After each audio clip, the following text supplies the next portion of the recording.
L'île de Kos en Grèce est une île très touristique avec ses plages de sable, ses antiquités, le platane où dit-on Hippocrate a pensé le serment des médecins, ses pistes cyclables, mais le flux des migrants porte un coup à son image. L'île continue de voir affluer des centaines de migrants chaque matin. Kos est située à seulement 5 km des côtes turques. Des migrants fuyant la Syrie, l'Irak, le Pakistan, l'Afghanistan s'y rendent en bateau gonflable au péril de leur vie. En l'absence de structures d'accueil adéquates pour les migrants, beaucoup ont planté des tentes dans les parcs et sur les places publiques ou dorment dehors autour des bureaux de police sans accès aux sanitaires ni douche.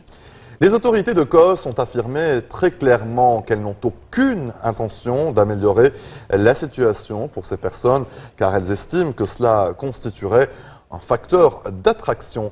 Regardez ce reportage signé Georges Asbeck et Ben Barnier. Un dernier effort avant de rejoindre l'Europe. L'île de Kos, située à seulement 5 km de la Turquie, est la porte d'entrée vers l'Europe pour des milliers de migrants. Certains d'entre eux ont fui les violences en Syrie. Le voyage était vraiment très dangereux, mais on n'avait plus le choix. On a quitté la Syrie il y a plus de 10 jours. Je suis horriblement fatiguée. Vraiment très fatiguée.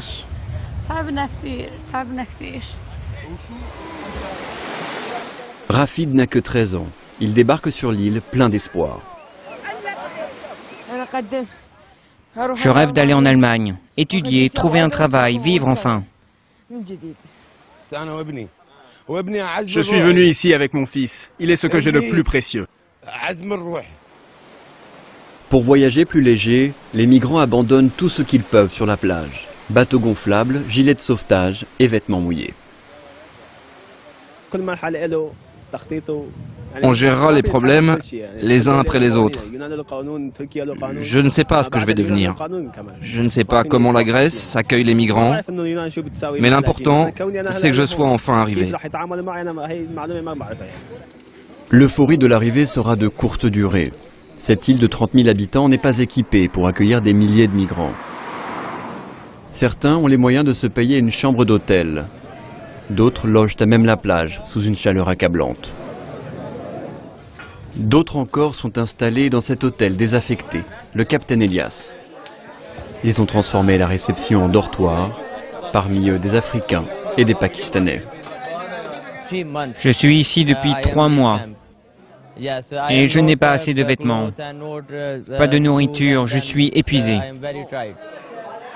Ces migrants le savent, ils n'ont aucun avenir sur cette île.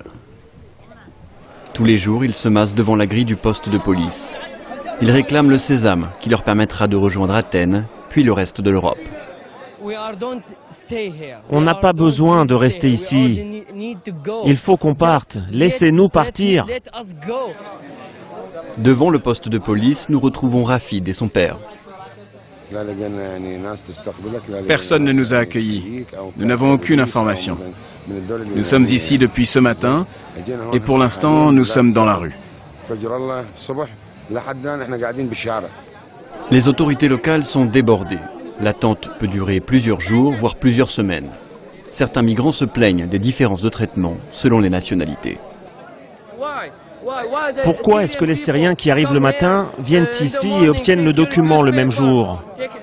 Pourquoi est-ce que nous sommes coincés ici depuis 7 jours? Pourquoi? Après 4 jours d'attente, ce réfugié syrien a enfin obtenu le précieux laissez-passer. Son objectif, s'installer en Allemagne, un pays de cocagne selon de nombreux migrants. L'Allemagne est un bon pays pour nous, qui voulons une vie meilleure. L'Allemagne offre davantage de possibilités aux réfugiés en termes de travail et de statut. Pour Lorenz, la route sera encore longue. Il a décidé de rejoindre l'Allemagne en passant par la Macédoine, un voyage particulièrement dangereux. Entre le 1er janvier et le 14 août 2015, près de 160 000 migrants sont arrivés par la mer en Grèce, selon le Haut Commissariat aux réfugiés. L'île de Kos a reçu la plus grande arrivée de migrants par rapport à d'autres villes du pays. On y dénombre plus de 7 000 migrants pour une population de 30 000 habitants. Face à cette situation chaotique, l'ONG Médecins sans frontières reproche à la Grèce son manque d'organisation et appelle les autorités à mettre en place un système pour leur fournir de la nourriture, des premiers soins, des abris, de l'eau et que les droits fondamentaux des migrants soient garantis.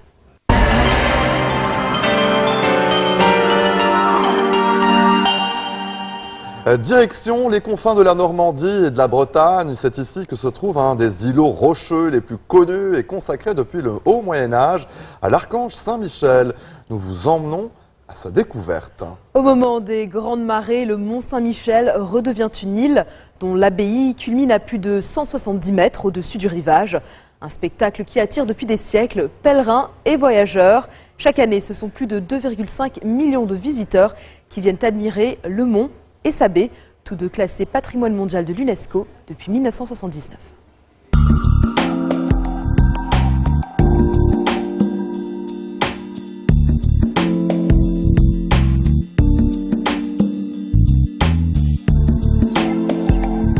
Quand on arrive au mont, on redevient un enfant. Et c'est un peu le château de la Belle au Bois dormant pour les petites filles ou le château médiéval en carton pour les garçons.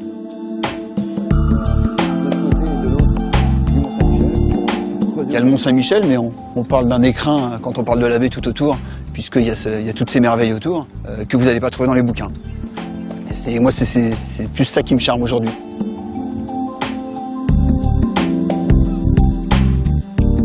Du patrimoine naturel au patrimoine bâti, nous sommes en face de patrimoine fragile, sensible, d'autant plus fragile que nous devons le transmettre aux générations futures, bien sûr, mais que nous le partageons avec le monde entier, c'est là un enjeu majeur.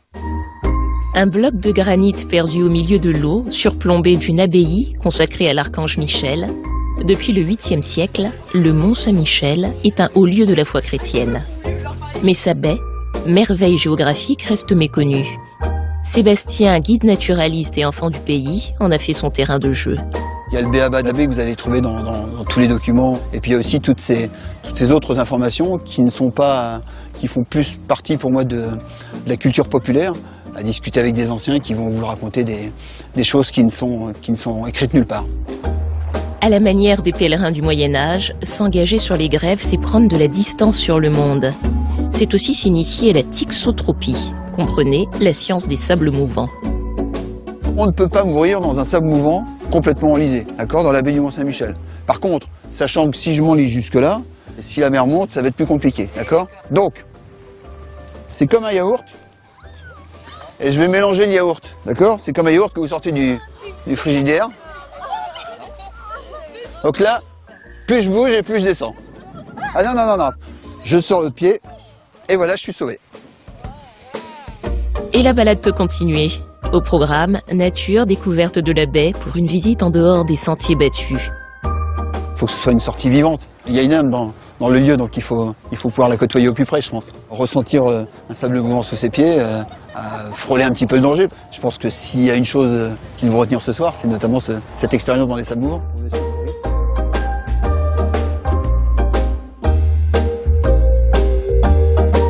Mon idée, c'est qu'il faut partir sur de l'authenticité. On a tellement de choses artificielles aujourd'hui, c'est facile de se mettre devant un écran d'ordinateur et puis de faire le tour du monde. Sauf que le tour du monde, quand on n'a pas ressenti marcher sur un espace particulier, quand on n'a pas mis le nez dans le vent toute l'après-midi, on est passé à côté de choses essentielles.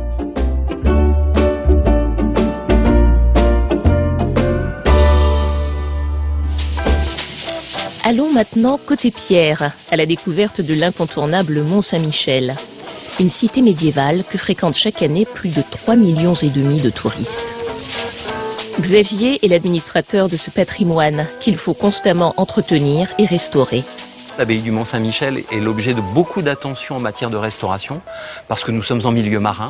Au rythme des tempêtes, au rythme des marées, les fortifications ont besoin d'être renforcées. Les huisseries, les vitraux, la pierre elle-même subit les agressions régulières du vent, chargé de sel, chargé d'iode. Depuis la construction d'un oratoire en l'an 708, le site n'a jamais cessé d'évoluer. C'est un lieu qui a été reconstruit plusieurs fois. Les grandes étapes, c'est l'abbaye romane, l'abbaye gothique, mais c'est aussi et surtout un lieu qui a été totalement réinventé, restaurés et dont nous sommes aujourd'hui dépositaires au titre du Centre des Monuments Nationaux.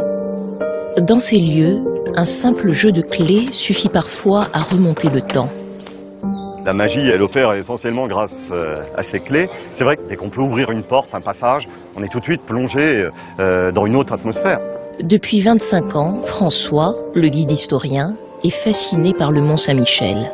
Il y a un endroit dans l'abbaye qui est considéré comme le lieu le plus mystérieux, et puis il faut oser le mot, le plus sacré. Et c'est l'église Notre-Dame-sous-Terre. Voilà, les visiteurs passent à côté. Peu savent que derrière cette porte se trouve le cœur du Mont Saint-Michel.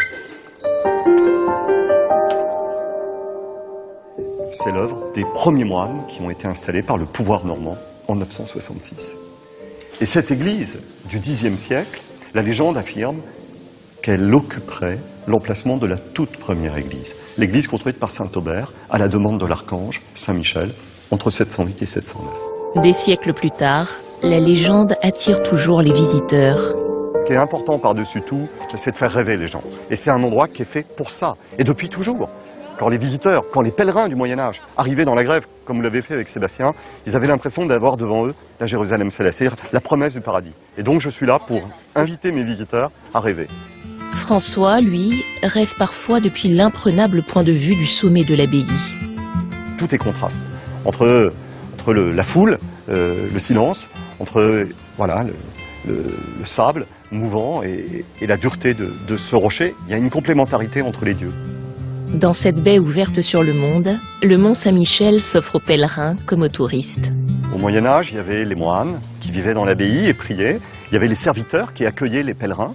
Et puis aujourd'hui, c'est un haut lieu du tourisme. Donc il y a une permanence, il y a une fidélité à la vocation de ce lieu qui est d'accueillir des foules. C'est à cette diversité des publics que ce patrimoine doit être rendu compréhensible, intelligible. Donc il y a des enjeux qui sont culturels, éducatif, et puis bien sûr une responsabilité au regard du monde, puisque nous sommes dépositaires ici d'un bien du patrimoine mondial.